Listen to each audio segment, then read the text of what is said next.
ഒരുപാട് കഷ്ടപ്പാടിലൂടെയും ഒരുപാട് സങ്കടങ്ങളിലൂടെയും ദുഃഖങ്ങളിലൂടെയുമെല്ലാം കടന്നു പോകുന്ന ഒരുപാട് വ്യക്തികളുണ്ട്. അങ്ങനെയുള്ള വ്യക്തികൾ പോകെ പോകെ അവരുടെ ജീവിതത്തിൽ കൂടുതൽ സ്ട്രെങ്ത് കൈവരിക്കുന്നതായിട്ടാണ് കാണുന്നത്. കൂടുതൽ സ്ട്രെങ്ത് കൈവരിക്കുകയും ഏത് കാര്യങ്ങളെയും ഫേസ് ചെയ്യാനുള്ള ഒരു വിൽ പവർ അവരിൽ വരികയും ചെയ്യും എന്നുള്ളത് തന്നെയാണ് ഒരു റിയാലിറ്റി. അപ്പോൾ തൻ്റെ ജീവിതത്തിൽ നടന്ന എല്ലാ സങ്കടകരമായ അവസ്ഥകളെയും വളരെ റിയാലിറ്റിയോടുകൂടി ഉൾക്കൊള്ളുകയും ഏതു വസ്തുതയെയും ഒരു പുഞ്ചിരിയോടുകൂടി എതിരേൽക്കാനും സധൈര്യം നേരിടാനുമായിട്ട് ഇങ്ങനെയുള്ള ആളുകളിൽ കൂടുതൽ ശക്തി കൈവരുമെന്നുള്ളതാണ്.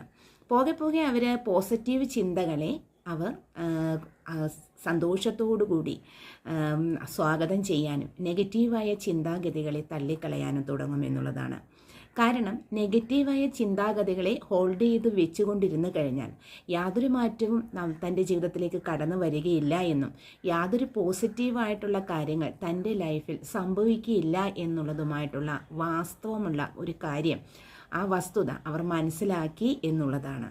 അപ്പോൾ ഇങ്ങനെയുള്ള ആളുകൾ ജീവിതത്തിൽ മുന്നേറി വരികയും അതോടൊപ്പം പല വിധത്തിലുള്ള പ്രോസ്പെരിറ്റി, അബൻഡൻസ് ഇതെല്ലാം കടന്നു വരികയും ചെയ്യും. കാരണം തൻ്റെ ദുരിതപരമായിട്ടുള്ള ജീവിതത്തിൽ നിന്നും അവർ കൂടുതലായിട്ട് അവരുടെ ലൈഫിനെ തന്നെ വേറൊരു സിറ്റുവേഷനിലേക്ക് ഗതി മാറ്റി വിടുകയും ചില ആളുകൾ സ്പിരിച്വാലിറ്റിയിലേക്ക് കൂടുതൽ അഡിക്റ്റായി മാറുകയും ചില ആളുകൾ ജീവിതത്തിലെ യാഥാർത്ഥ്യങ്ങളെ ഉൾക്കൊള്ളുകയും തൻ്റെ വിഷമാവസ്ഥകളെ ദൂരെ നിന്നുകൊണ്ട് വീക്ഷിക്കുകയും ചെയ്യും.